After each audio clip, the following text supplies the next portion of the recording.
面白い例え話をしましょう。もしグレイ氏と立場を交換したら、あなたは彼女にどんな絵を描くの？氷河、それとも鳥かごにとらわれたヒナ？どちらも発想が自由すぎる？でもグレイ氏から見た世界は全てそんな感じなの。あなたに絵を描きたい。私の好きな色で。燻製海星の缶は異能タイプの物理サポーターよ。ライトさんとの攻撃で敵を流血状態にし、チームにバフ効果を付与するわ。筆を使いライトさんの協力を得た通常攻撃は物理ダメージを与える。通常攻撃は赤、黄、青の絵の具を獲得でき、必殺技ボタンで色を変えられるの。絵の具を消費するとライトさんと共に分岐攻撃を発動できる。絵の具が3種類未満もしくはマックスではない場合、ライトさんは切り上げを発動し、絵の具がマックスで3色が揃った場合、ライトさんは切り落とし攻撃を放つ。分岐攻撃は追加で EP を回復し、消費する色が多いほど回復する EP も多くなるの。分岐攻撃発動後、七色バブル効果を獲得し、ダメージを1回防げるわ。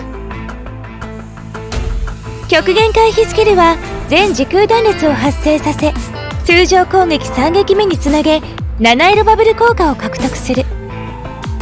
敵が時空減速流血状態になると QTE が発動可能で、チーム全員の EP を回復し、3種類の絵の具を獲得する。 SP スキル解放後、ライトさんの攻撃は流血蓄積を付与するわ。さらに流血ダメージは一部のシールドに追加ダメージを与えるの。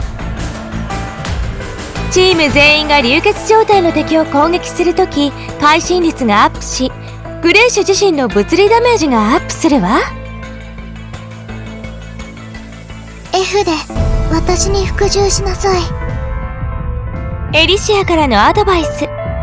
グレイシュが色に染まろうとしてるとき、その作品は文字通りのものじゃないかもしれないわ。長押しで必殺技が発動し、絵の具上限が5個になり、チームメンバーの攻撃も流血蓄積を付与可能になるわ。期間中、チーム全員が模写状態に入り、与えられる流血重数がアップするの。一定時間後、広範囲攻撃を放ち、流血状態の敵に追加ダメージを与える。流血重数が多いほどこのダメージが上がるわ。実戦では四季の律者が現像爆発槍分岐攻撃を発動し、グレイシュが QTE 出場して分岐攻撃と必殺技を発動する。